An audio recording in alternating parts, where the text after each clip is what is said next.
এইটো আকৌ কি বস্তু?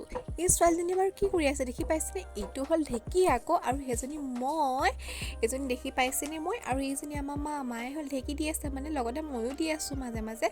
আজিকালি বাৰু কোন ছোৱালী ঢেঁকী দি পাইছে ক'বচোন? আজিকালি আমাৰ সমাজততো ঢেঁকী নাইকিয়াই হৈ গ'ল নহয় জানো? কাৰোবাৰ ঘৰত আছে, কাৰ ঘৰত আছে কমেণ্ট কৰি জনাব। আৰু কোনে ঢেঁকী দি পিঠাগুড়ি খুন্দি পিঠা বনাই খুৱাই পাইছে কমেণ্ট কৰি জনাব দেই হা। আৰু মানে মই মাক মাজে মাজে সহায় কৰি দিছোঁ, মই মানে ইমান ঢেঁকীও দিয়া নাই, অলপ ঢেঁকী দি দিছোঁ মাজে মাজে, আৰু চলা দায়িত্বখিনি মোৰ, দিয়া দায়িত্বখিনি মাৰ, মাজতে কিন্তু মই দি দিছোঁ আৰু এয়া বহনিলৈ এইবোৰ কিবাকিবি কৰি আছোঁ, অলপ দি দিছোঁ। আৰু ভিডিঅ' এই কাৰণেই কৰি থৈছোঁ যাতে স্মৃতি হিচাপে মানে থৈ দিব বিচাৰিছোঁ, কাৰোবাক দেখুৱাবৰ কাৰণে মই ভিডিঅ'টো কৰা নাই, মই নিজৰ কাৰণে কৰি থৈছোঁ।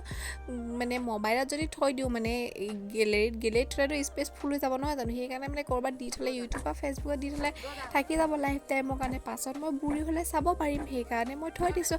আৰু এয়া মই চলা কাম কৰি আছোঁ, ইয়াত মানে পিঠাগুড়ি খুন্দা। আৰু কোনে কৰিছে কমেণ্ট কৰি জনাব এইটো কাম। আৰু এয়া লুঠুৰি সিজাই খালোঁ গাখীৰ দি, বা